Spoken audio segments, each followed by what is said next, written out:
Hi everyone, I'm Kai from China. In China, many ordinary people in their 40s and 50s feel they cannot stop working.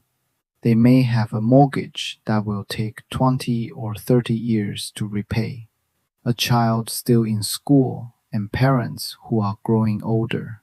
So even when work becomes exhausting, quitting may not feel like an option. Some people continue working into their 60s or even 70s. Today, I want to talk about three major pressures facing many middle aged people in China. Is it the same in your country? These pressures are connected to life in China today, but they also reflect some of our traditional values and deeply rooted habits. The first pressure is housing. Chinese people often use the phrase live in peace and work with purpose. For many of us, a home is more than a place to live. It also represents stability and security. Young people usually rent when they first start working. Their income is limited and they do not have much in savings.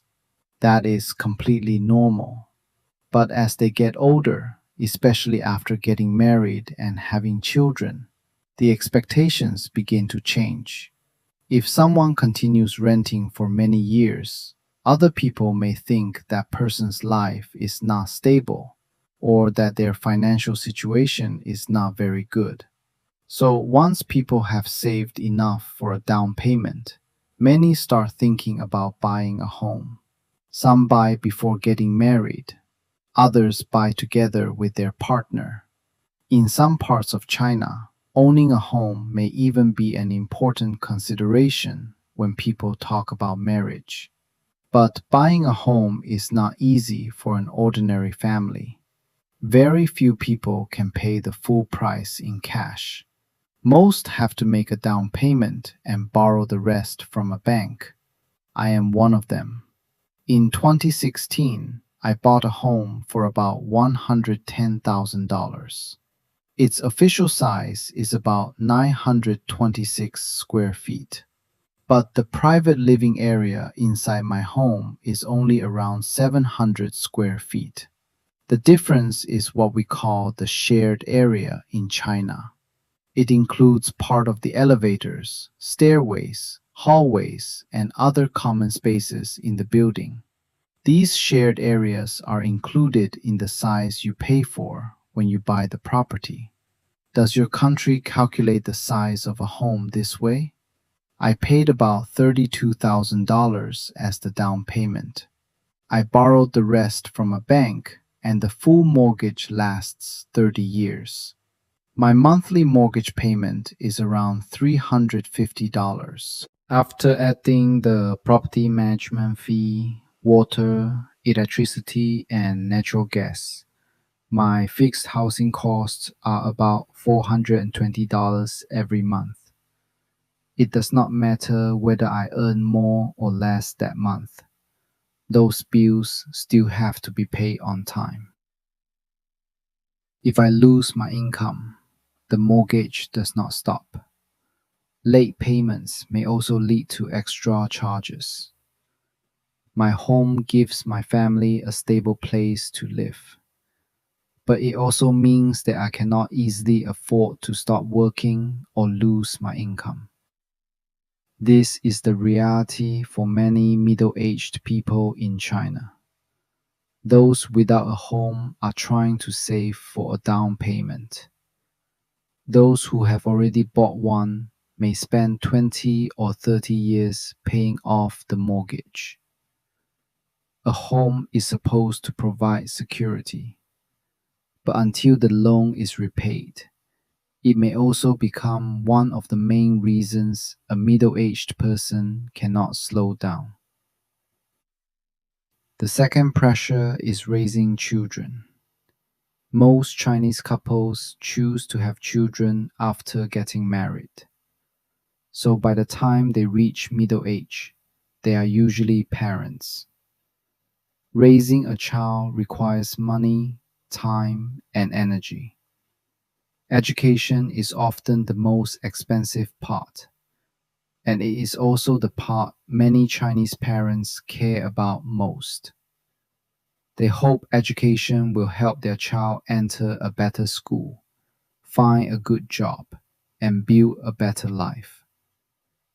Some children begin taking extra classes when they are only 4 years old. These may include music, painting, dance, or sports. Parents want their children to discover their interests and develop useful skills. But they also worry that if their children learn nothing outside school, they may fall behind other children. Once children start school, the cost usually increases. In addition to regular school and living expenses, some parents also pay for tutoring and other after school lessons. My son is now in second grade. Outside school, I have enrolled him in soccer, English, and Chinese handwriting classes. In my city, that is actually considered a fairly light schedule. Some children also study musical instruments, dance, martial arts, robotics, and additional academic subjects.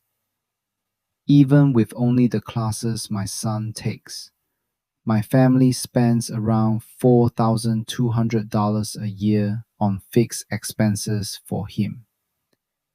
And those are only his current expenses. As he grows older, his education and living costs may continue to rise.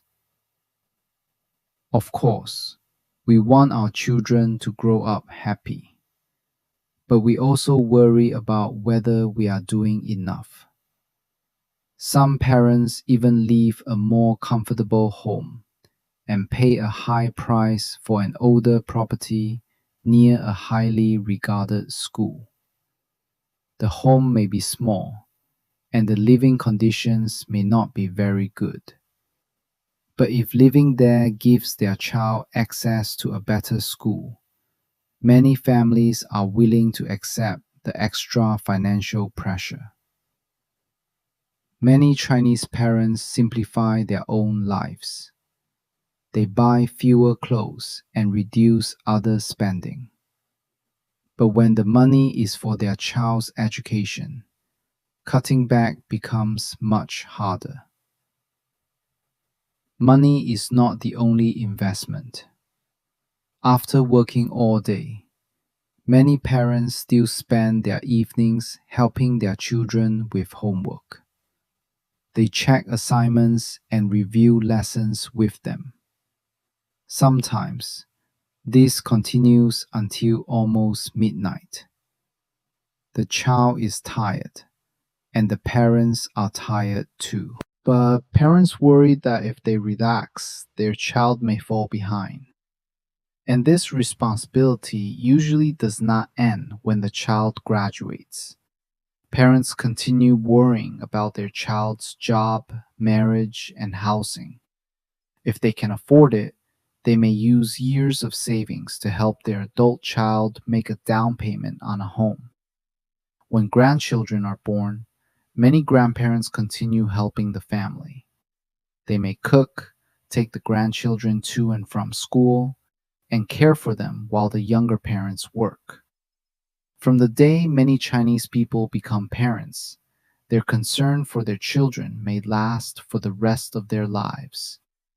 For Chinese parents, a child can be a responsibility they never truly put down. The third pressure is caring for aging parents. In traditional Chinese culture, children are expected to care for their parents when they grow old.